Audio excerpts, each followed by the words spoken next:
जबाबदारी माझ्या कुटुंबाने उचलली हे अतिशय महत्त्वाचं. खरंय. तुम्ही आता सरकारमध्ये आहात आणि फडणवीसांसोबत तुम्ही काम करताय. मुख्यमंत्र्यांची त्यांच्यासोबत काम करताना काय वाटतं त्यांची वर्किंग स्टाईल पाहून किंवा त्यांचं त्याच्याशी स्पीड खूप interaction जास्त केलं? आहे. म्हणजे एक तर स्पीड जास्त आहे, ग्रास्पिंग पॉवर ट्रमेंडस आहे.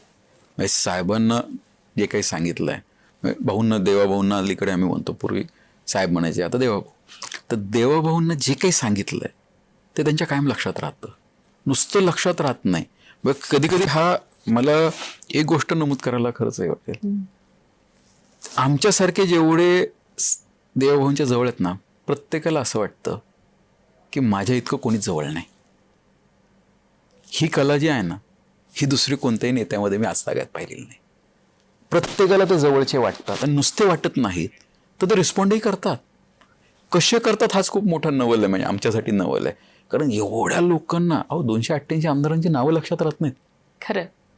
एवढ्या लोकांची नावं, त्यांची कामं, त्यांच्या समस्या लक्षात ठेवणं, प्लस राज्याचा व्याप, त्याबरोबर क्रिटिसिझम, त्याला समोर जायचं आहे, सोपं नाही आहे सगळं करणं. आणि ज्या पद्धतीने ते कंट्रोल करतात ना, त्यांची वर्किंग स्टाईल आहे की आता हा जो पिरियड मधल्या काळामध्ये इतकी कामं निघाली ते मागच्या 5 वर्षामध्ये.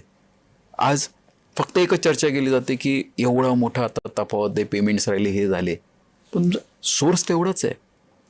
प्रमाणापेक्षा जास्त मागच्या 5 वर्षात खर्च झाला होता, कारण 2 वेगवेगळी सरकार होती. पण त्यांनी 1 वर्षामध्ये ते स्टेबल केलंय. आम्ही आमच्या मतदारसंघात कामही करतोय. You are MBA in finance. आणि त्यांनी स्टेबल केलंय, ही सगळ्यात महत्वाची गोष्ट आहे. येस. काय असतं माहिती आहे का, सरकार चालवणं आणि सरकार चांगल्या पद्धतीने चालवणं, ह्यातला खूप मोठा जो डिफरन्स आहे ना, तो देवाभाऊंकडे. आणि त्यांना एखादं काम सांगितलं ते 100% करणार. भले त्याची वेळ पुढे मागे कधी असेल, पण ते 100% करतात. म्हणजे त्यांची आम्ही भाषणं आजही ऐकतो. म्हणजे अनेकदा इतके काही ते रेफरन्स देतात कुठनं तरी. म्हणजे कालचं बजेटवरती ते बोलत असताना त्यांनी विरोधकांना त्यांच्याच, म्हणजे परब साहेबांना त्यांनी त्यांच्या इलेक्शनच्या ॲफिडेविटमध्ये काय लिहिलं आणि त्याची तुलना बजेटबरोबर केली त्यांनी. हा विचारही कोणी करू शकत नाही. म्हणजे इतक्या छोट्या छोट्या गोष्टींमध्ये रेफरन्स घेतात. आणि सोपं नाही हो मॅडम. म्हणजे आज आम्ही पाहतो, ज्यावेळेस त्यांचं भाषण संपतं, आमदारांचा लोंढा असतो मतदारसंघातली कामं घेऊन जाताना. खरं. आणि ते झाल्यानंतर परत बाहेर अधिकाऱ्यांचा लोंढा असतो वेगवेगळ्या बैठकांचा.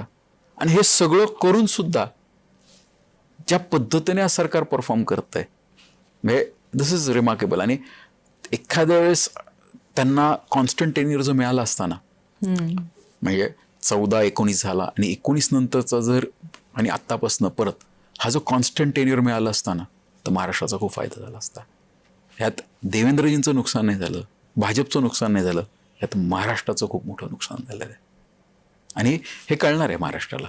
दुर्दैव काय आहे की आपण असणाऱ्या व्यक्तीचं कधीही कौतुक करत नाही. खरंय. हे अतिशय दुर्दैव आहे.